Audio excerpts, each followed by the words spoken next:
اس سے اپنی ضروریات زندگی پوری کرنی تھی۔ اب صرف روح تکلیف میں نہیں تھی، جسم کو اب مشقت مل رہی تھی، اور جسم کی تکلیف اس قدر دل سوز ہوتی ہے کہ جہنم میں بھی سزاؤں کے لیے جسم کا ہی انتخاب کیا گیا ہے، صرف روح کا نہیں۔ ان پیسوں کو ہاتھ میں لیے وہ ایک جگہ پر بیٹھ گئی تھی۔ اسے رونا تھا بہت سا، کھل کے، اسے خود کو ملامت کرنی تھی۔ یہ خیال پہلے کیوں نہیں آیا تھا؟ مگر یہ بھی حقیقت تھی کہ اس کے پاس موبائل تھا اور پھر اپنا آپ۔ ان پیسوں کو ہاتھ میں لیے اس نے ہر برے خیال کو جھٹک دیا تھا۔ ابھی بس اس اچھی امید کو سیلیبریٹ کرنا تھا۔ خوشی کے آنسو نے اس کے چہرے کو ڈھانپ لیا۔ وہ پیسے نہیں، اس کی عزت تھی۔ اس کی عزت اسے واپس مل گئی تھی۔ آج جب اس کی ہمت ختم ہوئی تھی تو اللہ نے یوں مدد کی تھی کہ عقل پر پڑے ایک اور پردے کو ہٹا دیا تھا۔ وہ 60,000 روبلز تھے۔ لیپ ٹاپ کی قیمت اس سے بھی زیادہ تھی۔ پہلے اس نے اٹھ کر ایک ٹیکسی کی، پھر ایک شاپنگ مال میں جا کر اپنی ضروریات کی چیزیں خریدی تھی، پھر وہیں ایک ریسٹورنٹ میں جی بھر کر کھانا کھایا تھا، پھر اس نے ہوٹل میں کمرہ لینے کا سوچا، لیکن یہ مہنگا کام تھا۔ پیٹ بھرا تھا تو دماغ بھی تیزی سے چلنے لگا تھا۔ رہائش بہت مہنگی تھی، اس کی پہنچ سے بہت دور۔ وہ رات کے لیے کہیں بھی گزارا کر سکتی تھی، مگر اب اسے بھوک کے لیے کوئی کمپرومائز نہیں کرنا تھا۔ ہر تکلیف سے بری تکلیف پیٹ کی ہوتی ہے۔ اس نے موبائل سم لے کر اس میں نیٹ پیکج کیا تھا۔ در در رلنے کے بجائے یہ کام ایک ہی جگہ پر بیٹھ کر بھی کیا جا سکتا تھا۔ پھر ایک سستے سے ہاسٹل میں ایک ہفتے کی بکنگ کی تھی، باقی کے پیسے روز کے ایک وقت کے کھانے کے لیے رکھ دیے تھے، اور پھر آنے والے دنوں میں اس کی بری حالت سنورنے لگی تھی۔ اس نے 2 ماہ کے لیے میٹرو کارڈ بنوا لیا تھا۔ وہ ایک ایک کر کے اپنی ساری ضروریات پوری کر رہی تھی۔ اس کے چہرے کی رونق لوٹ آئی تھی۔ گزرے 2 ماہ زندگی کے بدترین دن تھے۔ وہ میٹرو اسٹیشن میں بیٹھی اپنی ٹرین کا انتظار کر رہی تھی۔ وہ دوبارہ نئی ہمت کے ساتھ جاب ڈھونڈ رہی تھی۔ ایک خاتون اس کے ساتھ بیٹھی ایک رشین اخبار پڑھ رہی تھی۔ مریم نے اس اخبار کو دیکھا۔ کاش کے رشین پڑھنے آتی تو اس میں سے نوکریاں ڈھونڈ لیتی۔ اس نے مایوسی سے دوسری طرف دیکھنا شروع کر دیا تھا، پھر ایک دم سے دوبارہ گردن موڑ کر اخبار کو دیکھا۔ نیچے اس کے ایڈ والے حصے میں ایک طرف بریکٹ میں اردو لکھی تھی۔ اس نے گردن جھکا کر اس کو دیکھا، باقی سب رشین میں تھا، بس اردو لفظ ہی بریکٹ میں تھا۔ ایکسکیوز می، اس نے خاتون کو متوجہ کیا، یہ کیا لکھا ہوا ہے؟ اس خاتون نے اخبار موڑ کر اس کی مطلوبہ جگہ کو دیکھا۔ مجھے اس کا انگلش میں ترجمہ کر کر بتائیں، یہ کیا لکھا ہوا ہے؟ وہ بےتابی سے بولی۔ آپ فورنر ہیں؟ خاتون نے سوال کیا۔ اس نے گردن ہلائی، پھر اس نے ترجمہ کر کر بتایا کہ یہاں انسٹیٹیوٹ آف اورینٹل اسٹڈیز میں اردو کے پروفیسر کی ضرورت تھی۔ مریم کا چہرہ کھل اٹھا۔ اسے پہلی بار محسوس ہوا اسے جاب مل جائے گی۔ پھر وہاں دیے گئے فون نمبر کو اپنے موبائل میں محفوظ کر لیا تھا۔ ان کے پتے کو وہاں کسی کاغذ سے لے کر نوٹ کر لیا تھا۔ وہ جہاں جاب کے لیے جانے کا سوچے بیٹھی تھی، ارادہ کینسل کر دیا تھا۔ وہیں بیٹھ کر اس نے وہاں کال کی تو پتہ چلا اس جاب کے لیے کال کرنے والی وہ پہلی تھی۔ انہیں پی ایچ ڈی اردو کی ضرورت تھی۔ پی ایچ ڈی نہ صحیح، وہ ایم فل ضرور ہو۔ مریم نے یہ سن کر بھی ہمت نہیں ہاری تھی۔ انہیں کل آنے کا کہہ کر کال کاٹ دی تھی۔ کل کیوں؟ کیونکہ وہ اردو پروفیسر نہیں تھی۔ اسے اردو گرامر اور باقی چیزوں کے لیے کم از کم ایک دن تو لازمی چاہیے تھا۔ یہ نہ ہو کہ وہ بہت دنوں بعد جاتی اور آگے سیٹ پر ہو جاتی۔ اس نے وہ سارا دن اور پھر رات گئے تک پوری اردو کو چھان مارا تھا۔ یہ تو اس کا پسندیدہ کام تھا، کتابوں کو پڑھنا، انہیں یاد کرنا۔ گرامر، ضرب المثال، غالب کے اشعار کو یاد کرتی رہی۔ اردو میں جو جو بندہ اہم تھا اس کے بارے میں پورا نہیں پڑھ سکی تو تھوڑا بہت ضرور یاد کر رہی تھی۔ اردو ادب ایک دن میں تو سمٹنے سے رہا، مگر وہ ہمت نہیں ہار رہی تھی۔ صبح اٹھ کر ایک شلوار قمیض استری کی تھی، خالص پاکستانی ہولیے میں جانا تھا، اچھا امپریشن پڑتا۔ اب تک اپنا ایک ہی بیگ ساتھ لے کر جاتی تھی، اتنی اچھی جاب کے لیے اس طرح نہیں جا سکتی تھی۔ جانے سے پہلے وہ شاپنگ سینٹر سے ایک خوبصورت پاؤچ لیتی گئی، موبائل، پیسے اور میٹرو کارڈ اس میں ڈال دیا تھا۔ ڈاکومنٹس فائل کو سینے سے لگائے وہ تیار تھی، خالص پاکستانی، ایک خوبصورت اور باوقار لڑکی کے روپ میں۔ 11 بجے اس کا انٹرویو تھا اور وہ دھڑکتے دل کے ساتھ وہاں بیٹھی اپنے بلاوے کا انتظار کر رہی تھی۔ وہ دل ہی دل میں پوچھے جانے والے متوقع سوالات کو دہرا رہی تھی۔ پھر اس کا بلاوا آ گیا تھا۔ اس نے ایک نگاہ آفس پر ڈالی۔ وہ ایک وسیع کمرہ تھا، پورے آفس میں براؤن کلر کا راج تھا، فرش بھی جیسے لکڑی کا تھا اور دیواریں بھی یوں ہی محسوس ہو رہی تھیں۔ اندر آفس میں بس 2 لوگ تھے۔ ایک سربراہی کرسی پر بیٹھا تھا، 50 کے لگ بھگ تھا۔ اس کی لمبی ٹیبل کے آگے 2 سنہرے رنگ کی کرسیاں تھیں، آمنے سامنے۔ اور ان کے درمیان بھی ایک لکڑی کی ٹیبل تھی جس کی اونچائی دوسری ٹیبل کے برابر تھی۔ آفس کی سجاوٹ ترک آفیسز سے ملتی جلتی تھی۔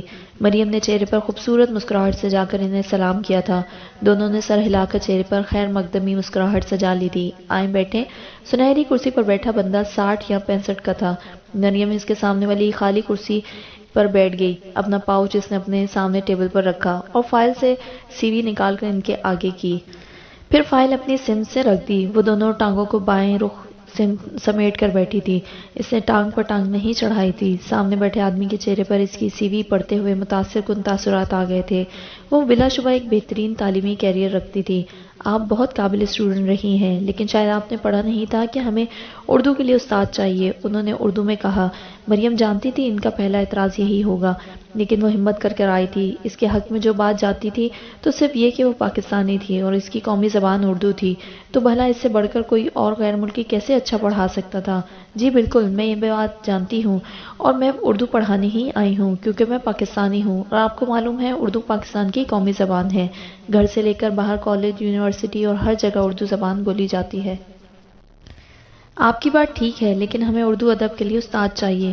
آپ ایک سائنسی مضمون پڑھ چکی ہیں، آپ ادب کو کیسے سمجھ سکتی ہیں؟ ان کا لہجہ اس قدر خوبصورت تھا، ذرا بھی گمان نہ ہوتا تھا کہ اردو انہوں نے بھی بعد میں سیکھی تھی۔ مریم دل ہی دل میں متاثر ہوئی۔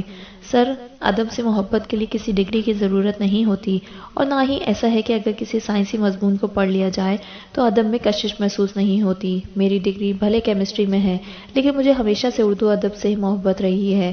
اب وہ اردو ادب سے محبت کے جھوٹ کو یوں پختہ کر رہی تھی کہ انہیں غالب سے لے کر فیض تک اور میر امن دہلوی سے لے کر عصمت چغتائی تک اپنے اردو کے عشق کو بیان کر رہی تھی۔ اب پیپر تو نہیں تھا کہ وہ ساری اردو آج ہی سن لیتے۔ ہر اسٹوڈنٹ کی طرح آتے ہوئے اس نے کئی بار دعا کی تھی کہ بس انٹرویو میں وہی پوچھا جائے جو اسے آتا ہے۔ آج اس کی خوش نصیبی ساتھ تھی، وہ اس سے وہی بات کر رہے تھے جو وہ جانتی تھی، اور جب انہوں نے ترنگ میں سے غالب کا کوئی شعر سنانے کو کہا تو وہ پہلے گڑبڑا گئی تھی، پھر رات جو آسان شعر یاد کیے تھے ان میں سے ایک سنا دیا۔ کھلتا کس پہ کیوں میرے دل کا معاملہ، شعروں کے انتخاب نے رسوا کیا مجھے۔ وہ تو جھوم رہے تھے، انہیں عرصے بعد کوئی اردو سے محبت کرنے والا ملا تھا۔ اتنے پیارے انداز میں اردو میں بات کر رہی تھی وہ لڑکی، وہ تو اس سے متاثر ہو رہے تھے۔ وہ ازبک تھے، انہوں نے ماسکو یونیورسٹی میں اردو میں پی ایچ ڈی کی تھی، پھر بعد میں یونیورسٹی میں اردو کا شعبہ ختم ہوا تھا اور وہ اب یہاں پڑھا رہے تھے۔ روس میں کوئی اردو بولنے والا ڈھونڈنا سمندر میں کوئی سوئی تلاش کرنے کے برابر تھا۔ پاکستان گورنمنٹ کو تو اس بات سے کوئی دلچسپی ہی نہیں تھی کہ ان کی زبان وہاں پڑھائی جاتی تھی کہ نہیں، استاد نہیں تھا تو مہیا کرتے۔ اردو کا استاد انڈیا سے آ جاتا تھا، مگر روس میں وہ یقیناً پہلی پاکستانی اردو کی استاد لگنے والی تھی۔ وہ اب اس سے اپنے پاکستان کے دوروں کا ذکر کر رہے تھے۔ سربراہی کرسی پر بیٹھے شخص کو اردو سمجھ تو نہیں آتی تھی، لیکن اندازہ ہو گیا تھا کہ اردو کے لیے نئی استاد مل گئی تھی۔ خیر، سب اتنا بھی اچھا نہیں تھا کیونکہ اس کی ڈگری اردو کی نہیں تھی، تو طے یہ پایا تھا کہ جب تک پی ایچ ڈی اردو کوئی نہیں آتا وہ پڑھاتی رہے گی، اور مریم نے آنے والے وقتوں میں سب سے زیادہ یہی دعا کی تھی کہ کوئی پی ایچ ڈی اردو روس نہ آئے، کیونکہ وہ اب اس ادارے سے ریٹائرڈ ہو رہے تھے اور اردو کے استاد کے انٹرویو کے لیے ان سے بہتر کوئی نہیں تھا۔ سو ان کے فائنل کرنے پر اسے وہاں جاب مل گئی تھی، پھر سیلری وغیرہ فائنل کر کے اسے کل سے آنے کے لیے کہہ دیا گیا تھا۔ وہ لوگ بہت خوش تھے کہ اشتہار دینے کے صرف 2 دن بعد انہیں پاکستانی اردو استاد مل گئی تھی، اور وہ زمانے کی ٹھوکروں کے بعد پاؤں تلے زمین آنے کا جشن منا رہی تھی۔ پہلی تنخواہ ملنے کے بعد وہ ہر اس دکان پر جا رہی تھی جہاں سے ادھار لیا تھا، جاتے ہوئے کچھ نہ کچھ کھانے کی چیز بھی لیتی گئی۔ وہ لوگ اس کے ہاتھ میں تحفہ دیکھ کر شرمندہ ہوتے اور پھر پیسوں کے لیے انکار کر دیتے کہ انسانیت کے ناطے مدد کی تھی، لیکن مریم کو کسی کے احسان نہیں چاہیے تھے۔ وہ بہت خوش اخلاقی اور احسن طریقے سے انہیں ان کے قرض لوٹا رہی تھی۔ کسی کے پاس 2 کپ کیک کھائے تھے، کہیں سوپ پیا تھا، لمبے چوڑے ادھار نہیں تھے، لیکن ان کے اتارتے وقت اسے یوں لگ رہا تھا کندھوں سے بھاری بوجھ ہٹتا جا رہا ہو۔ وہ جب مسکرا کر انہیں ادھار رقم کے ساتھ تحفہ پیش کرتی تو وہ شرمندہ ہو اٹھتے۔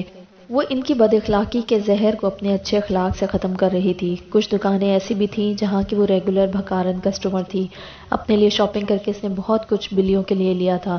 راستے میں کہیں بلی نظر آتی وہ محبت سے اس کے آگے کھانے کی چیز رکھ دیتی۔ وہ اس جانور کا احسان کبھی نہیں بھول سکتی تھی۔ وہ پھر سے اس گلی میں گئی تھی اور رات گئے تک اس بلی کا انتظار کیا تھا، وہ نہیں آئی تھی۔ وہ اداسی سے اٹھائی تھی۔ اس نے سوچا تھا کہ وہ اسے اپنے ساتھ رکھے گی۔ اس نے اپنا اپارٹمنٹ لینے کا سوچ رکھا تھا۔ روس میں تقریباً ہر چیز گورنمنٹ کی تھی، لیکن پھر بھی پرائیویٹ سیکٹر تھا، اور ماسکو کیونکہ بڑا شہر تھا، سو پورے ملک سے لوگ اچھی جابز کے لیے وہیں آتے تھے، اور پھر رہائش بھی چاہیے ہوتی ہے، تو وہاں رہائش بہت زیادہ مہنگی تھی، لیکن مریم کو اپنا گھر چاہیے تھا۔ وہاں کے ہوٹل اور ہاسٹل بھی مہنگے تھے، اگر وہاں رہائش رکھتی تو اپنا گھر نہیں بننا تھا۔ وہ ہفتے کے چند دن کسی ہاسٹل میں بکنگ کر لیتی تھی، ورنہ ویسے بھی اسے باہر رہنے کا خوب تجربہ ہو چکا تھا۔ وہ پیسے بچا کر اپنا گھر بنانے والی تھی۔ پھر ادارے میں ایک فرینچ ٹیچر نے کہا کہ کسی رشین فیملی کے پاس پیئنگ گیسٹ بن جائے۔ مریم کو اس بات کا پتہ نہیں تھا۔ ان کے کہنے پر اب وہ ایک بڑی سی فیملی کی مہمان تھی، اور وہاں رہتے وہ رشین کلچر کو دیکھ رہی تھی۔ عموماً پاکستانی فیملیز کی طرح بڑی فیملیز تھیں، 5-6 بچے، دادا دادی کا ساتھ رہنا۔ جوائنٹ فیملیز، یہ رہائش مہنگی ہونے کی وجہ سے بھی تھا۔ پہلے جلد شادیوں کا رواج تھا، اب یہ بھی ختم ہو رہا تھا۔ ایک طرح سے وہ مشرق ہی تھا، مگر مغرب کے رنگ دکھاتا ہوا۔ لباس کے معاملے میں پورا مغرب تھا، اور روایات کے حساب سے مشرق۔ وہ اصل روس کو اب دیکھ رہی تھی، ایک مڈل کلاس فیملی کے ساتھ رہتے، اور اسے وہ لوگ بہت پسند آئے تھے۔ جب اچھا وقت آتا ہے تو پھر لوگ بھی اچھے آ جاتے ہیں۔ اگر وہ امریکیوں کے رائے پر جاتی تو روسی ذرا سنجیدہ مزاج تھے، یا پھر ہر کسی کو دیکھ کر مسکراہٹ سے نوازنے والے۔ خیر ایسا نہیں تھا، اس کی ذاتی رائے کے مطابق وہ اچھے لوگ تھے، مہمان نواز، اور بہت حد تک اپنے ملک اور شہر میں خوش رہنے والے۔ پھر اس نے فجی قونصلیٹ میں کال کر کے اپنے کیس کا پتہ کیا تھا۔ کرسٹینا بچ گئی تھی، اور یہ کیس بھی اس کے سر سے ہٹ گیا تھا۔ وہ بے حد اور بے حساب خوش تھی، دیر سے صحیح مگر اچھا وقت لوٹ رہا تھا۔ وہ اپنے آپ کو اس جاب کے لیے اچھا امیدوار ثابت کرنے کے لیے بھرپور محنت کر رہی تھی۔ اس کے پاس صرف 3 اسٹوڈنٹس تھے، ان کی اور اس کی عمر میں زیادہ فرق نہیں تھا، تقریباً ہم عمر تھے، تو پہلے پہل اسے سمجھ نہیں آیا تھا کہ ان کے ساتھ کیسا تعلق قائم رکھے۔ پھر وہ ان کے لیے دوست بن گئی تھی، مگر جب ایسا ہوتا ہے تو اکثر دیکھنے میں آیا ہے کہ شاگرد اس دوستی کی آڑ میں لحاظ اور احترام کے پردے کو ختم کر دیتا ہے، وہ احترام کی حدوں سے نکل جاتا ہے۔ مریم کے لیے پہلا تجربہ تھا اپنے کسی شاگرد سے کوئی بھی ایسی بات سننا۔ وہ غصے میں تھی، اسٹاف روم میں اس وقت کوئی نہیں تھا۔ ویسے تو ہر استاد کا اپنا آفس تھا، لیکن کبھی کبھار سب اس کمرے میں مل کر بیٹھ کر باتیں کیا کرتے تھے۔ اس نے شاگرد کو تو کچھ نہیں کہا تھا، اب بیٹھ کے اپنے آپ کو سنا رہی تھی۔ اس وقت اسٹاف روم میں ایک سینئر استاد داخل ہوئے۔ مریم نے چہرے سے ہاتھ ہٹا کر دیکھا، سر ایلبرٹ تھے، روسی ادب میں PhD تھے۔ وہ انہیں دیکھ کر سیدھی ہو بیٹھی۔ اسے دیکھ کر انہوں نے مسکراہٹ اچھالی اور ایک جانب رکھ کے صوفے پر جا بیٹھے، اور سامنے میز پر رکھا اخبار اٹھا کر پڑھنے لگے۔ مریم نے چند گہری سانسیں لیں تاکہ غصہ کم ہو، ابھی واپس کلاس میں جانا تھا۔ کیسی ہیں آپ مس مریم؟ رشین میں مس کو میس بولا جاتا ہے، جیسے M کے بعد I کے بجائے E لگا دیا جائے۔ انہوں نے اخبار کے ایک کونے کو فولڈ کر کے اسے دیکھا۔ مریم نے ان سے زیادہ خوبصورت رشین زبان کسی کو بولتے نہیں سنا تھا۔ ایک ٹھہراؤ تھا ان کے انداز میں، وہ زیادہ تر رشین میں ہی بات کرتے تھے۔ مریم کی رشین اب اتنی اچھی ہو گئی تھی کہ وہ آرام سے بات چیت کر لیتی تھی۔ میں ٹھیک ہوں، آپ کیسے ہیں سر؟ اس نے بھی لفظ سر کو رشین انداز میں کہا تھا۔ وہ ہنس دیے۔ آپ میں سیکھنے کی بہت صلاحیت ہے، بہت جلدی آپ ہماری زبان سیکھ گئی ہیں، انہوں نے سراہا، لیکن مشکل لفظ ابھی بھی بولنے نہیں آتے۔ جب آپ بولتے ہیں تو پتہ چلتا ہے۔ میں نے ابھی بھی کچھ نہیں سیکھا، وہ اس کی تعریف پر مسکرائے، لیکن میں پھر بھی یہی کہوں گا، آپ میں سیکھنے کی صلاحیت ہے۔ کہیں ایک دن آپ یہاں کھڑی ہو کر ہمیں رشین زبان ہی نہ پڑھا رہی ہوں۔ ارے نہیں سر، رہنے دیں، آج کل کے اسٹوڈنٹس قدرے بدتمیز ہیں، میں کبھی بھی دوبارہ ٹیچر نہیں بننا چاہوں گی۔ اس کا لہجہ تلخ ہوا۔ کیوں، کیا ہوا؟ انہوں نے ابرو چکایا۔ انہوں نے اخبار کو فولڈ کر کے اسے ٹانگوں پر رکھا۔ ہوا تو کچھ نہیں، بس میں نے نوٹ کیا ہے کہ آج کل کے اسٹوڈنٹس اپنے ٹیچرز کی عزت نہیں کرتے۔ وہ یہ تو کبھی نہیں بتا سکتی تھی کہ میرے شاگرد میری عزت نہیں کرتے۔ اس میں پہلی غلطی خود استادوں کی ہے۔ ہمارے زبانوں میں معلمی پیشے کو صرف وہی اپناتا تھا جسے شوق ہوتا تھا، مگر آج بہت سے ایسے استاد ہیں جنہیں شوق تو کچھ اور بننے کا ہوتا ہے، مگر بن استاد جاتے ہیں۔ کیوں؟ کیونکہ جب انہیں کوئی نوکری نہیں ملتی تو پیسہ بنانے کے لیے یہاں آ جاتے ہیں۔ جس کا شوق نہ ہو وہ کام اچھے سے ہوتا بھی نہیں ہے، کیونکہ اس میں انسان کا خلوص نہیں ہوتا۔ جب تک آپ اپنے پیشے سے مخلص نہ ہو وہاں عزت نہیں ملتی۔ پیسے کے لیے جاتے ہیں تو بس پھر پیسہ ہی ملتا ہے۔ پھر یہاں چاند سورج کی مثال دی جا سکتی ہے، اکٹھے نہیں آ سکتے وہ۔ ایسے ہی بنا خلوص کے لیے آنے والے کو معلمی پیشے سے صرف پیسے ہی ملتے ہیں، عزت نہیں۔ وہ اپنے مخصوص انداز میں سمجھانے کے لیے آسان الفاظ میں بات کر رہے تھے، اور مریم کی حالت تو یوں تھی کہ کاٹو تو بدن میں لہو نہیں۔ کیا وہ جانتے تھے کہ وہ پیسے کے لیے آئی تھی، یا ایسے ہی رینڈملی بات کر رہے تھے؟ سر، اس کا مطلب اگر انسان معلمی پیشہ اختیار کرے تو پیسوں کی تمنا نہ کرے، پھر اس کی معاشی ضروریات کیسے پوری ہوں گی؟ اس کی بات سن کر وہ یوں ہنستی ہے جیسے کسی نادان بچے کی بات پر ہنسا جاتا ہے۔ آپ میری بات کو سمجھی نہیں ہیں۔ جب آپ کسی پیشے کو اپنا شوق بنا لیتے ہیں تو وہاں سے عزت کے ساتھ پیسہ بھی ملتا ہے کہ محنت کبھی ضائع نہیں ہوتی۔ استاد کو سوچنا چاہیے کہ ماں باپ اپنی اولاد کو جب آپ کے پاس بھیج رہے ہیں، وہ دن کا بہت سا حصہ استاد کے ساتھ گزار رہا ہوتا ہے، تو ایسے میں صرف نصاب نہیں پڑھایا جاتا، ان کی تربیت کی ذمہ داری بھی استاد پر آ جاتی ہے۔ گھر کی نسبت بچہ تعلیمی ادارے میں زیادہ وقت گزارتا ہے، اور یہاں آ کے استاد وہ ملتے ہیں جو پیسے کے لیے آئے ہوتے ہیں۔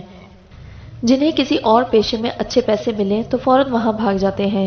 جن کی زندگی کا مقصد صرف خود کو کسی مقام پر لے جانا ہوتا ہے، وہ صرف اپنے لیے موقع کی تلاش میں رہتے ہیں، جو ملتا ہے تو اڑ جاتے ہیں، پھر یہ پرواہ نہیں کرتے کہ کسی کے جگر گوشے ان کے پاس تربیت کے لیے آئے بیٹھے ہیں۔ یاد رکھو، ایک لالچی کبھی اچھا استاد نہیں بن سکتا۔ یہ دنیا کا سب سے مقدس کام ہے، اس میں اگر محبت اور خلوص نہ ہو تو پھر ایسا حال ہوتا ہے جیسا آج کل ہو رہا ہے۔ ایسے استاد پھر ایسے ہی شاگرد بنا سکتے ہیں۔ مریم بالکل چپ بیٹھی تھی، پھر چہرے پر زبردستی پھیکی مسکراہٹ سجائے وہاں سے اٹھائی تھی۔ رات کو وہ اکیلے بیٹھ کر اپنا احتساب کر رہی تھی۔ ٹھیک ہے، وہ اپنی معاشی ضروریات کے لیے گئی تھی وہاں، لیکن وہ اپنی معاشی ضروریات کو پورا کرنے کے لیے کسی کی زندگی سے اچھے استاد کا حق نہیں چھین سکتی تھی۔ اگر وہ اچھی استاد نہیں بن سکتی تھی، اس کے اندر اس معلمی پیشے کا خلوص اور احترام نہیں تھا، تو اسے چھوڑ دینا چاہیے تھا۔ کوئی نہیں، چند دن اور مشکل ہو جائیں گے، مگر کئی انسانوں کو اس سے بہتر استاد مل سکتا تھا۔ صرف اپنے بھلے کے لیے کسی اور کی زندگی کو خراب نہیں کرنا چاہیے۔ میں پڑھی لکھی ہوں، دیر سے صحیح مگر اپنے کسی شعبے میں کوئی کام مل ہی جائے گا۔ کیا میں اپنے موجودہ پیشے سے مخلص ہوں؟ وہ اپنی عدالت میں کھڑی تھی، اور وہ کڑی جج تھی خود کے لیے۔ ٹھیک ہے، میں پیسے کے لیے گئی تھی، مگر میں نے ہر دن انہیں پڑھانے کے لیے محنت کی ہے۔ میں اب تک خود کو اس نوکری کے لیے اچھا ثابت کرنے کی کوشش کی ہے، مگر اب میں خود کو اچھی استاد بنانے کے لیے محنت کروں گی۔ میں اپنے پورے خلوص سے اس پیشے کو اپناؤں گی اور جی جان لگا دوں گی۔ مولمی پیشہ ایک پیغمبری پیشہ ہے، میں اس کی حرمت پامال نہیں کروں گی، کبھی نہیں، وہ خود سے عہد کر رہی تھی۔ پورا 1 سال پیسے جوڑ جوڑ کر وہ آج اپنا گھر لینے میں کامیاب ہو گئی تھی۔ ایک چھوٹا سا اپارٹمنٹ تھا، وہ 1 سال کے ایگریمنٹ پر ایک پرائیویٹ بلڈنگ میں اپارٹمنٹ لینے میں کامیاب ہو گئی تھی، اور اس وقت وہاں کوئی سامان نہیں تھا۔ سارے پیسے وہ اسے لینے میں لگا چکی تھی۔ وہ خوشی سے اس کے ایک ایک کونے کو دیکھ رہی تھی۔ میرا گھر، کتنا سکون ہے یہاں، اس درمیان میں کھڑے ہو کر آنکھیں بند کر کے بازو پھیلا لیے۔ پھر اس کے بعد سے وہ اس گھر کے لیے ایک ایک چیز جوڑتی رہی۔ زندگی میں خوشیاں تو نہیں آئی تھیں، مگر اب وہ اتنے ہی میں خوش تھی کہ وہ عزت کے ساتھ رہ رہی تھی۔ وہ 2 دنوں سے محسوس کر رہی تھی کہ کوئی اس کا پیچھا کرتا ہے۔ وہ اندر سے ڈر گئی تھی۔ اب آ کے تو زندگی اپنی ڈگر پر رواں دواں ہوئی تھی، مزید اس میں ہمت نہیں تھی کہ وہ کسی مصیبت کو جھیل سکتی۔ 1-2 بار چپکے سے گردن موڑ کر اس نے دیکھا تھا، مگر کوئی نظر نہیں آیا تھا۔ کہیں فجی مافیا والے تو نہیں تھے؟ انہیں کیا معلوم میں کہاں ہوں؟ ابو یا علی؟ ناممکن، وہ بس پاکستان تک ہی ڈھونڈیں گے۔ ان کے تو وہم و گمان میں بھی نہیں ہوگا کہ مریم کبھی ملک چھوڑ سکتی ہے۔ حاشر، آخری نام ذہن میں آتے چند لمحے کو سانسیں رکی تھی۔ وہ طلاق دے چکا ہے، وہ کیوں آئے گا؟ اس کا کیا واسطہ؟ وہ اپنی ہر سوچ کو خود رد کر رہی تھی۔ پھر اس نے تیزی سے بھاگنا شروع کر دیا۔ ان گزرے 1.5 سالوں میں وہ ماسکو کی گلیوں سے خوب واقف ہو چکی تھی۔ بہت سی گلیاں عبور کر کے وہ ایک ٹیکسی کر کے گھر آ گئی تھی، لیکن یہ کوئی مسئلے کا حل نہیں تھا۔ اگر وہ کل بھی یوں ہی اس کے پیچھے آیا، کہیں گھر تک نہ پہنچ جائے۔ وہ سوتے سے اٹھ کر جلدی سے بھاگی۔ ساری کھڑکیاں چیک کی تھیں، دروازے کے آگے گھسیٹ کر ایک بھاری چھوٹی الماری رکھ دی تھی، مگر پھر بھی اس رات اسے خوف سے نیند نہیں آئی تھی۔ اگلے دن گھر سے نکلنے سے پہلے وہ سوچتی رہی اپنے بچاؤ کے لیے کیا ترتیب اختیار کرے۔ اس نے فریج کھولا اور کتنی دیر وہاں رکھی چیزوں کو دیکھتی رہی۔ بالٹوں پر نظر پڑتے ہی اس کے دماغ میں آئیڈیا آیا۔ اب وہ تیزی سے اپنا کام کر رہی تھی۔ پھر نکلنے سے پہلے وہ نادیدہ دشمن سے لڑنے کے لیے اچھی طرح تیار ہو کر نکلی تھی۔ آج رات اس نے مسز اینا کے گھر ڈنر پر جانا تھا۔ اور بھی ٹیچرز مدعو تھے۔ وہاں جاتے ہوئے راستے میں سے پھر محسوس ہوا تھا کوئی اس کے پیچھے ہے۔ اس وقت وہ ایک رش والے ایریے سے گزر رہی تھی۔ رات کو 10 بجے وہاں سے فارغ ہو کر جب وہ نکلی تو ایک ٹیچر نے اسے ڈراپ کرنے کی آفر کی تھی۔ اس نے شکریہ کے ساتھ انکار کر دیا تھا۔ باہر کا موسم تھا، بہت خوشگوار ہوا چل رہی تھی، اس کا پیدل چلنے کا موڈ تھا۔ وہ اپنے پیچھے آنے والے بندے کو بھول چکی تھی۔ اس ڈنر نے اس کا موڈ اچھا کر دیا تھا۔ وہ ابھی پر رونق علاقے سے گزر رہی تھی۔ جیسے ہی وہ اپنے گھر جانے کے لیے کم روشن گلی میں گئی، اسے اپنے پیچھے واضح قدموں کی چاپ سنا رہی تھی۔ وہ مسکرائی، جو بھی ہو آتے رہو، آج تو تمہیں خوب سبق سکھاؤں گی۔ وہ جو بھی تھا یا تو بیوقوف تھا یا پھر اسے ڈرانا چاہتا تھا، ورنہ قدموں کی آواز پیدا کیے بنا آتا۔ مریم نے کندھوں پر لٹکے بیگ کو اتار کر سامنے کر لیا تھا۔ اب وہ اس میں سے کچھ نکال رہی تھی۔ دوسرے ہاتھ میں موبائل نکال کر پولیس کا نمبر ڈائل کر لیا تھا۔ کال ملائی نہیں تھی اور اسی وقت پیچھے سے آتے شخص نے ایک دم سے جھپٹ کر اس کے بیگ کو دبوچنا چاہا۔ مریم نے ایک مٹھی میں سے نمک مرچ کا مکسچر اتنی تیزی سے اس کے منہ پر اچھالا۔ وہ تیزی سے پیچھے ہوا تھا اور اپنے منہ کے آگے دونوں ہاتھوں کو پنکھے کی طرح جھل رہا تھا۔ یہ مکسچر اس کی آنکھوں میں گیا تھا۔ مریم نے جلدی سے دوسری مٹھی بھر کر آگے بڑھ کر اس کے کھلے منہ میں ٹھونسی۔ وہ کوئی غیر ملکی تھا اور انہیں انڈین مرچوں کی تیزی کا کیا معلوم؟ ہاں بھلا انہیں کیا معلوم؟ وہ تھو تھو کر رہا تھا۔ ایک تو آنکھیں نہیں کھل رہی تھیں اور منہ میں مرچیں بھر گئی تھیں۔ مریم نے جلدی سے پولیس کو کال ملائی۔ وہ چیخ رہا تھا، اس نے بھاگنے کی کوشش کی۔ مریم نے بیگ سے ایک تیز چھری نکال کر اب اس کی جانب بڑھائی ہوئی تھی۔ اگر اب بھی وہ کچھ کرتا تو اسے زخم دے دیتی، مگر وہ بیچارہ ان مرچوں سے نہیں نکل پا رہا تھا۔ پانی پانی، مریم کی وجہ سے بیچارہ تو توتلا ہو رہا تھا۔ اب کیوں پانی پانی؟ کوئی نہیں ملنا پانی؟ وہ اسی طرح چھری بڑھائے کھڑی تھی۔ خبردار بھاگنے کی کوشش کی، چھری تمہارے پیٹ میں ڈال کر پھر اس میں بھی نمک مرچ ڈال دوں گی۔ بیٹھے رہو آرام سے۔ وہ نیچے گرا، اب بے حال ہو رہا تھا۔ مریم کی رشین زبان میں دی دھمکی اسے خوب سنائی دی تھی۔ جلتی بجھتی آنکھوں کے ساتھ وہ بھاگنے کا رسک نہیں لے سکتا تھا۔ وہ خونخوار لڑکی اس کے پیٹ میں بھی مکسچر گھسا سکتی تھی۔ تھوڑی دیر گزری تھی، پولیس وہاں آ گئی تھی۔ پھر وہ دونوں ہی پولیس اسٹیشن میں تھے۔ اس نے مجھ پر حملہ کرنے کی کوشش کی۔ اس نے سمجھا میں اکیلی ہوں تو آسان شکار ہوں، لیکن میں نے اپنا بچاؤ کر لیا۔ یہ زہریلی عورت ہے، ہائے کوئی پانی پلاؤ، میں مر جاؤں گا۔ وہ کب سے یہی صدائیں لگا رہا تھا۔ پولیس والوں نے اس کی نہیں سنی تھی۔ اس نے غصے سے اس کی زہریلی عورت کی صدا پر اسے گھورا تھا۔ وہ 20 یا 21 سال کا لڑکا تھا، سر کے بال ہلکے بھورے تھے اور بہت گوری رنگت تھی، قد مریم کے برابر تھا۔ وہ بولتا جا رہا تھا، اسے دوسری جانب لے گئے تھے۔ اب مریم ایک افسر کے ساتھ بیٹھی اپنا بیان دے رہی تھی۔ کیا پہلے اس لڑکے نے آپ کو تنگ کیا ہے؟ میں کافی دنوں سے نوٹ کر رہی تھی، کوئی میرا پیچھا کر رہا ہے، لیکن جب مڑ کر دیکھتی تو کوئی نہیں ہوتا تھا۔ آج میں اپنی ایک کولیگ کے گھر سے ڈنر کر جا رہی تھی، اس نے اندھیری گلی کا فائدہ اٹھا کر میرا بیگ چھیننا چاہا۔ ایک جانب اس کے بیگ کی تلاشی ہو رہی تھی، جہاں سے 2 کتابوں اور لیکچر نوٹس کے ساتھ ساتھ مالٹے، امرود اور ایک کاغذ کی پڑی ہوئی نمک مرچ کا مکسچر نکلا تھا، اور ایک تیز دھار چھری تھی، وہ سبزی کاٹنے والی، مگر تیز تھی بہت۔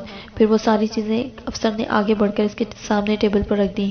کیا یہ سب آپ کا ہے؟ جی، اس نے اعتماد سے جواب دیا۔ چھری کیوں ہے اور نمک مرچ کا مکسچر؟ وہ کڑے تیوروں سے پوچھ رہا تھا۔ دیکھیں، مجھے مالٹے اور امرود بہت پسند ہے، ٹیچر ہوں، آدھا دن باہر گزرتا ہے تو کچھ اور کھانے کے بجائے اپنے فیوریٹ فروٹس کھاتی ہوں، اور میں بہت مہذب لڑکی ہوں، فروٹس کو کاٹ کر کھانا پسند کرتی ہوں، اس لیے چھری ساتھ رکھتی ہوں۔ اور جیسا کہ آپ نے میرا پاسپورٹ دیکھا، میں پاکستانی ہوں، تو مجھے بتانے دیں کہ ہمارے ہاں امرود اور مالٹے کاٹ کر ان پر یہ مکسچر لگا کر کھایا جاتا ہے۔ ہم لوگ تیکھا کھاتے ہیں۔ مریم کا اعتماد دیکھنے کے قابل تھا، تو وہ اس لیے چیخ رہا تھا کہ آپ نے یہ مکسچر ڈالا تھا۔ میں اس وقت مالٹے کاٹ کر کھانے والی تھی، اس نے مجھ پر حملہ کر دیا۔ پھر بندہ اپنے بچاؤ کے لیے جو اس کے ہاتھ میں ہوتا ہے کرتا ہے۔ اس کی معصومیت پر اس وقت فدا ہو جا سکتا ہے، مگر وہ پولیس والے اس سب میں آنے والے نہیں تھے۔ وہ اسی طرح کڑے تیوروں سے اس سے پوچھ گچھ کر رہے تھے۔ میں یہاں ایک استاد ہوں، میری معاشرے میں ایک عزت ہے، اگر روس میں اس کے استادوں کو تحفظ نہیں دیا جا سکتا تو آپ بتا دیں، کوئی بھی غیر ملکی آ کر کسی استاد کو ہراساں کر سکتا ہے، اور پھر اس انسان کو غلط کہنے کے بجائے استاد کو غلط کہہ کر انٹیروگیٹ کیا جاتا ہے۔ واہ، میں تو روس کے قانون کو عزت کی نگاہ سے دیکھتی تھی، مجھے کیا معلوم تھا یہاں باہر سے آئے مہمان اور استاد کی کوئی عزت نہیں ہے۔ ان کے مسلسل سوالوں کے بعد وہ بلا کر جھنجھلا کر بول اٹھی تھی، اور پھر اس کے سامنے بیٹھا افسر ایک دم سے سیدھا ہو بیٹھا تھا۔ نہیں، ایسی بات نہیں ہے، ہم بس جرم کی روک تھام کے لیے اس طرح سے سختی سے سوال کرتے ہیں، تو مجرم سے کریں، اس نے ماتھے پر بل ڈال کر کہا۔ پھر مریم نے اپنا ایک الگ اسٹیٹمنٹ دیا تھا کہ اس شخص سے خطرہ تھا، آنے والے وقتوں میں اگر اسے کوئی بھی جانی و مالی نقصان پہنچا تو اس کا ذمہ دار وہ شخص ہوگا، اور اگر وہ شخص اسے مارنے میں کامیاب ہو جاتا ہے تو پھر وہ اپنے قاتل کے لیے ایک ہی سزا تجویز کرے گی کہ اسے کوبرا سانپ سے ڈسوایا جائے۔ نیچے اپنا نام لکھ کر اس نے کاغذ افسر کی جانب بڑھایا جو زیر لب ہنستے اس پاگل لڑکی کا بیان پڑھ رہا تھا۔ آخری لائن پر اس نے بمشکل اپنا کہکا روکا تھا۔ وہ ایسے پاگلوں سے روز نبٹنے کے عادی تھے، اس جیسے کئی نمونے پھرتے تھے وہاں۔ پھر اس کے اٹھنے سے پہلے اس لڑکے کو وہاں لے آئے تھے۔ اس کی حالت اب بہتر تھی۔ مریم نے نخوت سے منہ پھیرا۔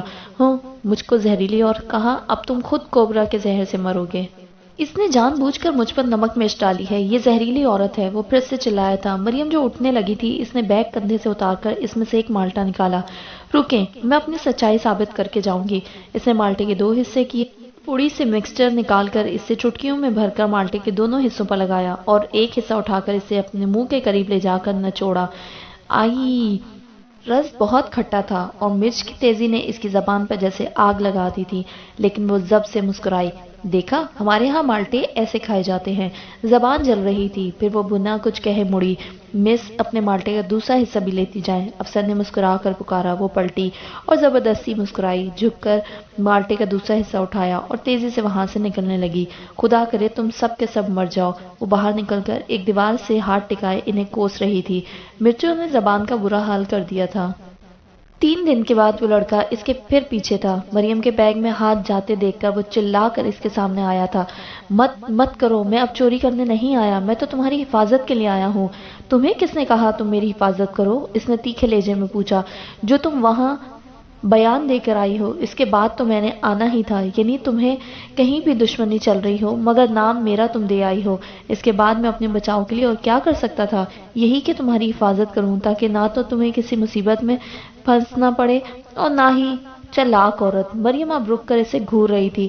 وہ اس سے عمر میں چھوٹا تھا مگر تو تڑاک کے ساتھ بات کر رہا تھا۔ روسی ہو؟ نہیں، آذربائیجان سے ہوں۔ روسی زبان کیسے جانتے ہو؟ جیسے تم۔ وہ لڑکا اس سے جلا ہوا تھا۔ تمہیں کس نے میرے پیچھے لگایا تھا؟ میری بد نصیبی نے۔ تم نے مجھ سے میری آزادی بھی چھین لی۔ میں کہیں بھی چلا جاؤں اور پیچھے تم مر گئی تو مجھے کوبرا سانپ سے ڈسوایا جائے گا۔ اب کہ مریم کو ہنسی آ گئی تھی۔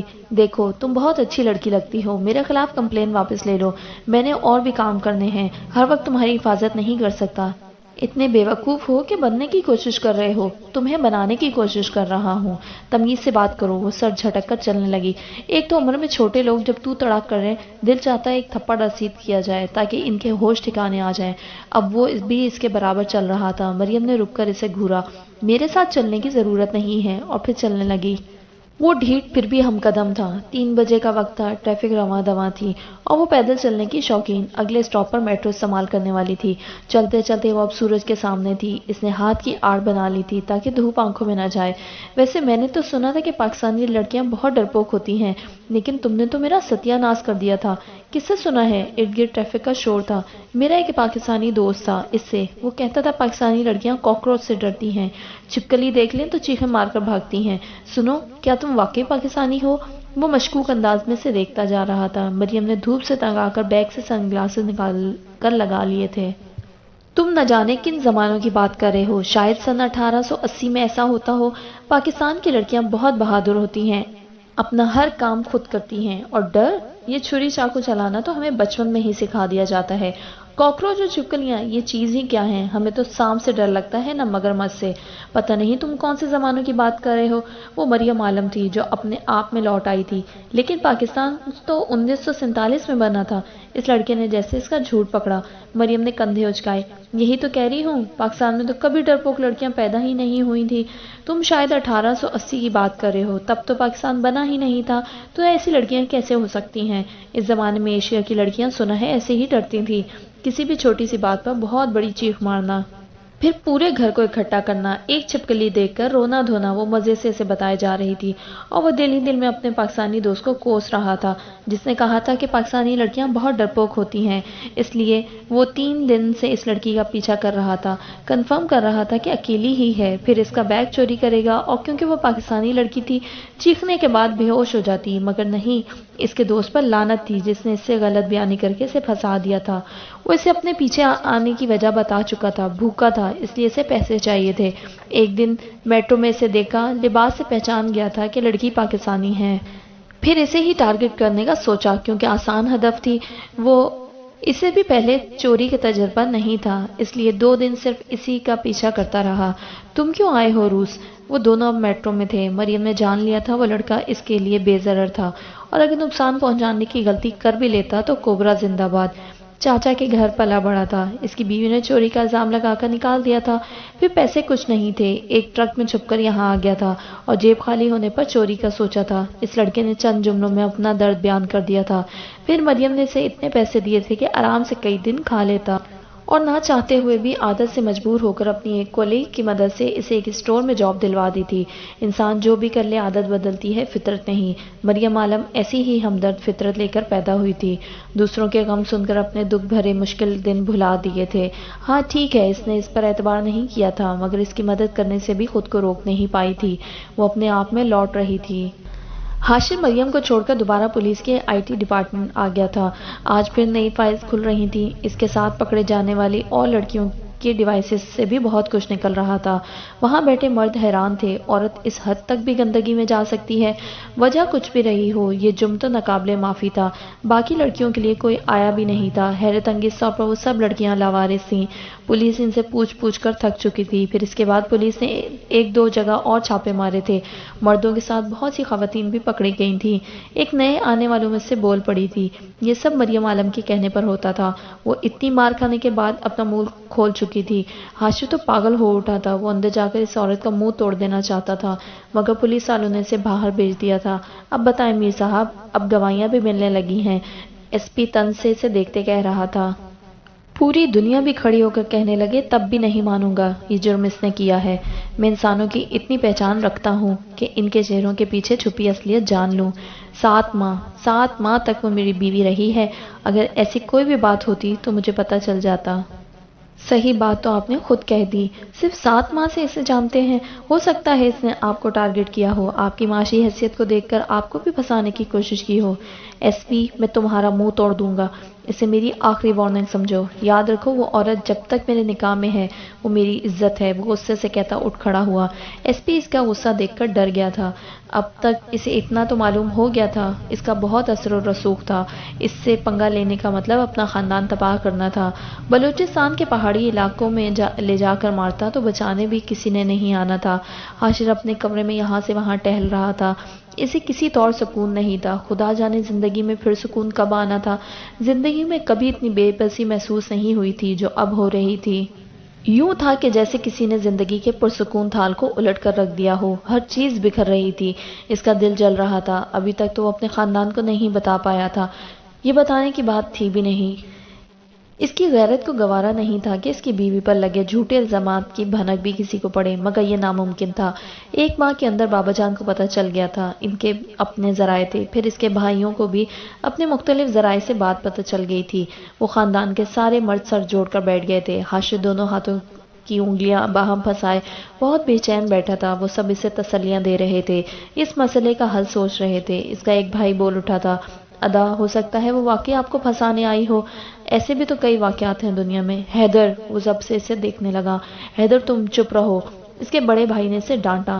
حیدر چپکا ہو گیا، لیکن وہ یہی سوچ رہا تھا کہ 7 ماہ پہلے ملنے والی لڑکی ہو سکتا ہے جان بوجھ کر ٹکرائی ہو، ان کے خاندان کا نام خراب کرنے کے لیے ان سے رشتہ جوڑا ہو، مگر وہاں تو کوئی اسے بولنے نہیں دے رہا تھا۔ تم پریشان نہ ہو، ہم سب تمہارے ساتھ ہیں، اس کے ایک سوتیلے بھائی نے آگے بڑھ کر اس کے کندھے پر ہاتھ رکھ کر اسے تسلی دی۔ ہاشم نے اس کے کندھے پر ہاتھ رکھے ہاتھ کو تپتپایا۔ خواتین تک یہ بات نہیں جانی چاہیے، اٹھنے سے پہلے اس نے آخری بات کہی تھی۔ ان کے خاندان کا پہلا واقعہ تھا، ان کے گھر کی عورت کا یوں تھانوں میں نام آیا تھا، اس پر انویسٹیگیشن ہو رہی تھی، اور اگر جرم کی نوعیت کوئی پوچھ لیتا تو پھر موت تھی۔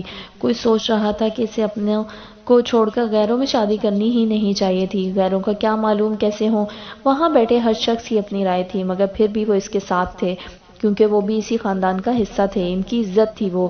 نینا اور ناز جب اگلے سیمسٹر کے لیے وہاں پہنچی تھی تو ہاشم نے انہیں ہاسٹل جانے سے منع کر دیا تھا، گھر کے قدرے الگ حصے میں دونوں کے لیے روم سیٹ کروا دیا تھا، اور جس دن وہ یونی پہنچی تو انہیں معلوم ہوا کہ ان کا بھائی شادی کی تاریخ آگے کرنے کو کیوں کہہ رہا تھا۔ جب بھی اماں کہتی کہ چلو اب شادی کی تاریخیں لینے چلیں، وہ اپنی مصروفیات کا بہانہ کر دیتا، ابھی شادی کے لیے ٹائم نہیں۔ بابا جان بھی ان کا ساتھ دیتے تھے۔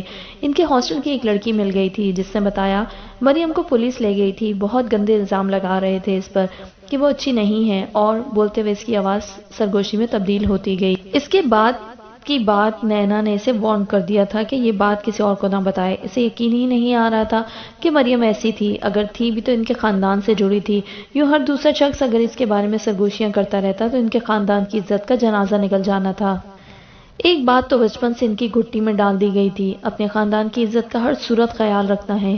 ذاتی اختلافات کے باوجود باہر کے کسی شخص کو اپنے خاندان کے فرد پر بات نہیں کرنے دینی۔ وہ لڑکی اس کی وارننگ سے ڈر گئی تھی۔ میری بات سنو، دوبارہ یہ بات تم نے کسی سے کی تو تمہارا حال بہت برا ہوگا۔ سارے ہاسٹل کو پتا ہے، یونی کو تو پتا نہیں ہے، اور اگر کسی کو ہے بھی تو میں اسے دیکھ لوں گی۔ اگر اس نے بھی کہیں اور جا کر سرگوشیاں کی تو میں اسے بتا دوں گی کہ نینا میر کس کو کہتے ہیں۔ غور سے سنو، مریم عالم میری بھابھی ہے، میرے خاندان کی عزت، جو میرے خاندان کی عزت کو سر عام اچھالے گا اسے پھر اس کی اوقات بتا دی جائے گی۔ اپنا منہ سی لو، جا کر ان سب کو بتا دو جنہیں معلوم ہے۔ اس کے بعد ان دونوں سے وہاں بیٹھا نہیں جا رہا تھا۔ حاشر کو بلا لیا تھا، انہیں گھر جانا تھا۔ ناز چپ تھی۔ جب حاشر لینے آیا تو نینا کے پوچھنے پر وہ ایک جھٹکے سے مڑا تھا۔ انہیں کس نے بتایا؟ پھر پوری بات پتا چلنے پر حاشر لب بھیج کر رہ گیا تھا۔ اس نے تھانے سے نام نکلوا لیا تھا۔ جو دیکھ رہے تھے ان کی زبانوں کا تو اس نے سوچا ہی نہیں تھا۔ اور آپ فکر نہ کریں، یہاں یونی میں دیکھ لوں گی۔ حاشر نے محبت سے بہن کے چہرے پر نگاہ ڈالی۔ ایسی محبتیں نایاب ہوا کرتی ہیں، بہت نایاب۔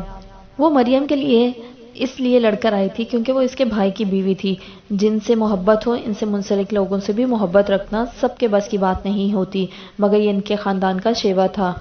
اتنے ٹینشن بھرے دنوں میں بس یہی ایک اچھی بات ہوئی تھی۔ آپ کی بھابھی سے بات ہوئی؟ وہاں تو آپ کو پتہ ہے موبائل نہیں ہوتا ہمارے پاس، کوئی رابطہ ہی نہیں ہو سکا۔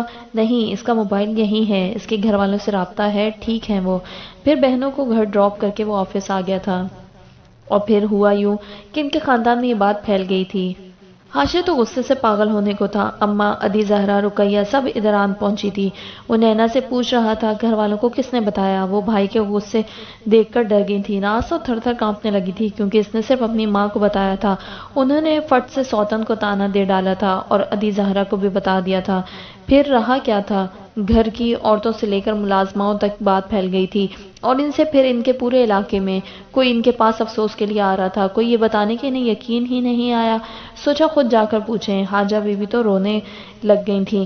پھر اپنے ستیلے بیٹے کے ہمراہ وہ سب اسلام آباد آئی تھیں۔ یہ کام بس 2 دن میں ہوا تھا۔ صحیح بات ہے، عورتوں سے زیادہ تیز سروس دنیا میں کوئی پیدا نہیں ہوئی۔ حال یہ ہے کہ گولی اندر دم باہر۔ حاشر تو ویسے ہی مصروف تھا، بزنس کو تو سرسری دیکھ رہا تھا آج کل، لیکن پھر بھی آفس جا رہا تھا۔ وہاں سے پولیس اسٹیشن سیاسی کاموں کو سٹاپ کیا ہوا تھا۔ اسے خبر بھی نہیں ہوئی تھی عورتوں نے کیا کام کر دکھایا تھا۔ جب خبر ہوئی، پانی سر سے اونچا جا چکا تھا۔ علاقے کے کمین بھی اس کی بیوی پر باتیں کر رہے تھے۔ دبے لفظوں میں صحیح، اس کی بیوی کا نام مردوں میں آ گیا تھا۔ وہ مر جانے کو تھا، یہ آخری حد تھی۔ وہ اپنے کمرے میں دونوں ہاتھوں میں سر دیے بیٹھا تھا، بس آنسو نہیں چھلکے تھے۔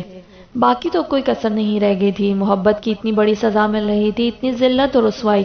پھر نینا نے آ کر بتایا تھا کہ ناز نے اپنی ماں کو بتایا تھا، پھر انہوں نے جان بوجھ کر پورے خاندان میں اور نوکروں تک میں پھیلا دیا تھا۔ نینا کا چہرہ ستا ہوا تھا، وہ رو رو کر آئی تھی۔ اسے یقین نہیں آ رہا تھا کہ ناز ان کے ساتھ ایسا کر سکتی ہے، اور ناز روئے جا رہی تھی کہ اسے کیا معلوم تھا اس کی ماں بات کو اتنا پھیلا دیں گی۔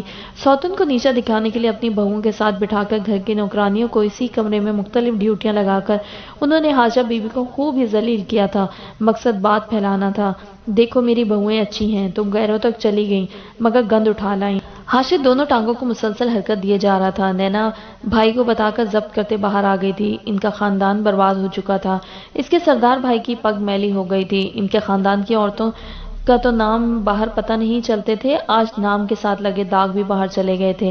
بس اسی کو موت کہتے ہیں۔ کیا موت اس سے زیادہ بدصورت ہو سکتی ہے؟ وہ کمرے میں آ کر پھوٹ پھوٹ کر رو دی تھی۔ اماں اس کے کمرے میں آئیں تو ان کی حالت بھی خراب تھی، روئی روئی آنکھیں تھیں۔ وہ انہیں دیکھتے اٹھ بیٹھی تھی۔ نینا میرے بیٹے کو مار دیا اس نے، اس کی حالت نہیں ہے، مجھ سے اس کے چہرے پر نہیں دیکھا جا رہا، میرا دل پھٹا جا رہا ہے، یہ کیا ہو گیا ہے ہمارے ساتھ۔ ان کے گھر موت کا ہی سما تھا، جیسے کسی کی میت گھر پڑی ہو اور گھر والے تکلیف کے مارے رو رو کر نہ تھکتے ہوں۔ اماں بھابھی بھی ایسی نہیں ہیں، ان کو کسی نے پھنسایا ہے، وہ ماں کا ہاتھ تھام کر بولی۔ ارے بھاڑ میں جائے جیسی بھی ہے، میرے بیٹے سے تو منسوب نہ ہوتی۔ وہ رقیہ کا بیٹا باہر کہہ رہا تھا کہ سب ثبوت اس کے خلاف ہیں، بس حاشر ہی نہیں مان رہا۔ ان کے پھر سے آنسو بہنے لگے تھے۔ اتنی بار منع کیا تھا، ستیلی بہن ہے، اسے ہمدرد نہ سمجھو۔ موقع ملتے وار کر دیا اس نے، اور وہ سب باہر میرے بیٹے کو قصوروار کہہ رہے ہیں۔ ادیزارہ کہتی ہیں میری آہ لگی ہے، تمہارا بیٹا کبھی خوش نہیں رہے گا۔ اپنوں کو چھوڑ کر غیروں میں بھاگی تھی، اب صلہ مل گیا۔ ان کا رونا جاری تھا۔ حاشر نے ناز کو اپنے سامنے آنے سے منع کر دیا تھا۔ نانے نے اپنا کمرہ اس سے الگ کر لیا تھا۔ اب کوئی فائدہ نہیں تھا بہناپا جوڑنے کا، وہ اپنا وار کر چکی تھی، رشتے پھر سے بکھر رہے تھے۔ مگر سب سے اچھا یہ تھا کہ وہ تینوں سگے بہن بھائی اس مشکل وقت میں ایک دوسرے کے ساتھ تھے۔ بھلے مریم مجرم نکلتی، مگر وہ کسی کے لیے بھی اپنے بھائی کو نہیں چھوڑ سکتے تھے۔ حاشر اپنی ان مصروفیات کی وجہ سے ایک اہم معاملے پر بیٹھنے والے جرگے کا حصہ نہیں بن پا رہا تھا، لیکن آج وہ شرکت کرنے کے لیے جا رہا تھا، کیونکہ آخری فیصلہ اس نے ہی کرنا تھا۔ نینا اور ناز کو اب اکیلا نہیں چھوڑتا تھا، دشمنوں کا کچھ پتہ نہیں ہوتا کب وار کر دیں۔ ناز نے گاڑی میں اس سے بات کرنے کی کوشش کی تھی، حاشر آنکھ اٹھا کر دیکھا تھا، وہ نظر جھکا گئی تھی۔ وہ اب کبھی اس سے نہیں ماننے والا تھا، جو بھائی کی عزت نہیں رکھ سکی تھی، اس کا دوبارہ کیا اعتبار کرنا۔ وہ دوسرے چانس دینے کا عادی نہیں تھا۔ سفر خاموشی سے کٹا تھا، انہیں حویلی چھوڑ کر وہ سیدھا جرگے آ گیا تھا۔ بابا جان اور اس کے بھائی پہلے پہنچ گئے تھے، اور جب جرگے کا فیصلہ مخالف پارٹی کے خلاف کیا تھا تو انہوں نے شور مچانا شروع کر دیا تھا۔ یہ پہلی بار تھا کہ میر حاشر کے سامنے بیٹھ کر اس کے فیصلے کو چیلنج کیا جا رہا تھا، اور حد تو تب ہوئی جب وہ اس کی ذاتی زندگی پر اتر آئے تھے، اسے اس کی بیوی کے طعنے دینے لگے۔ تم سے اپنی بیوی تو سنبھالی نہ گئی، ہمارے فیصلے کیا کرو گے؟ سنا ہے بڑے بڑے کام کرتی ہے تمہاری بیوی۔ حاشر تو ہوش کھونے لگا تھا، اس کے بھائی بابا جان سب اٹھ کھڑے ہوئے تھے۔ میر حاشر نے آگے بڑھ کر اس آدمی کو اتنا مارا تھا کہ حد نہیں، اس کا جنون دیکھ کر مخالف پارٹی نے بندوقیں نکال لی تھیں۔ یہاں اس کے بھائیوں نے اور قبیلے والوں نے ان پر بندوقیں تان لی تھیں۔ مردوں کے بیچ گھر کی عورتوں کا ذکر کون برداشت کرتا ہے؟ برداشت کرنے والے کرتے ہوں گے، مگر ایک بلوچ نہیں کرتا۔ حاشر نے ایک بھائی کے ہاتھ سے پسٹل لے کر اسے ہوا میں خالی کر دیا تھا۔ اندر کی آگ پھر بھی نہیں بجھی تھی۔ اسے کتوں کے آگے ڈال دو، آخری ٹھڈا مار کر اس نے اپنے ایک ملازم کو اشارہ کیا۔ میر حاشر اسے چھوڑ دو ورنہ جنگ ہوگی۔ مخالفوں سے ایک جوشیلے نے آگے بڑھ کر اسے وارننگ دی، اگر جنگ ہے تو میں ابھی سے میدان میں کھڑا ہوں، اسے بھول جاؤ کہ یہ کبھی پیدا بھی ہوا تھا۔ اس نے دوسرے بھائی کے ہاتھ سے مڑ کر ایک اور پسٹل لے لیا تھا اور اسے اس جوشیلے نوجوان پر تان لیا۔ کیا کر رہے ہو میر؟ چھوڑ دو، جانے دو، بات کو کیا بڑھانا؟ ان میں سے ایک بزرگ آدمی نے آگے بڑھ کر کہا۔ اس کے بھائی اسی طرح پوزیشن سنبھالے کھڑے تھے۔ وہ زندگی میں جو بھی کر لیتے، جس مقام پر بھی چلے جاتے، کچھ چیزیں کبھی نہیں بدلتی۔ وہ سب لڑنے مرنے کو تیار کھڑے تھے۔ بھری محفل میں انہیں گھر کی عورت کا طعنہ دیا گیا تھا، وہ جان لینے سے کم پر کیسے راضی ہوتے؟ اپنے اس نوجوان کو سمجھا دو، مردوں کا کام نہیں ہوتا کہ لڑتے وقت عورتوں کی باتیں لے آئیں، یہ کمی لوگ کرتے ہیں، اس کی تربیت میں کمی رہ گئی ہے، اگلی بار مردوں کی محفل میں لاؤ تو آداب سکھا کر لانا، ایسا نہ ہو سب کہیں یہ کمین کون ہے۔ پھر اس نے آگے بڑھ کر اس نوجوان کے سینے پر جا کر پسٹل رکھا اور اسے ایک دو بار اس کے سینے پر ٹھوکا۔ اگر زندگی میں دوبارہ تم نے ایسی بات کہی تو یاد رکھنا تمہاری لاش بھی تمہارے گھر والوں کو نہیں ملے گی۔ عزتیں سب کے گھر میں ہوتی ہیں، ہر گھر کے معاملات بھی ہوتے ہیں، انجان نہیں ہوں میں کسی کے بھی معاملے سے۔ اگر نہیں بولتا تو اس لیے کہ یہ مردوں کا شیوا نہیں ہوتا، لیکن پہلی اور آخری بار بتا رہا ہوں، یاد رکھو عورتیں سب کی ہوتی ہیں، ہر گھر کی کوئی نہ کوئی کہانی ہوتی ہے۔ وہ شیر کی طرح دھاڑا تھا۔ اس کے الفاظ کو سب نے کھلے کانوں سے سنا تھا اور دماغ میں بٹھا لیا تھا، اس کے چھپے الفاظ کے مفہوم کو سب نے اچھی طرح سے سمجھ لیا تھا۔ اب وہ مر کر بھی ایسی بات نہیں کر سکتے تھے، کیونکہ ہر گھر میں عورتیں ہوتی ہیں، ہر گھر کی ایک کہانی ہوتی ہے۔ گھر آ کر آگے رقیہ بی بی نے اسے دیکھتے تانا کسا تھا، وہ ایک دم سے پلٹ کر ان تک گیا تھا، وہ اس کی لال آنکھیں دیکھ کر ڈر گئی تھیں۔ سب مرد آگے پیچھے اندر آئے تھے۔ اسے ماں کے ساتھ کھڑا دیکھ کر رقیہ بی بی کے بیٹے ان کے ساتھ آ کھڑے ہوئے تھے۔ حاشر، اس کے بھائی نے وارننگ کے انداز میں کہا تھا۔ ایک تماشا باہر لگا تھا، ایک اندر لگ چکا تھا، ملازماؤں نے اپنے کام چھوڑ کر ادھر دیکھنا شروع کر دیا تھا۔ کسی نے جا کر حاجرہ بی بی کو بلا لیا تھا۔ رکھی، جاؤ سب کو بلا لاؤ۔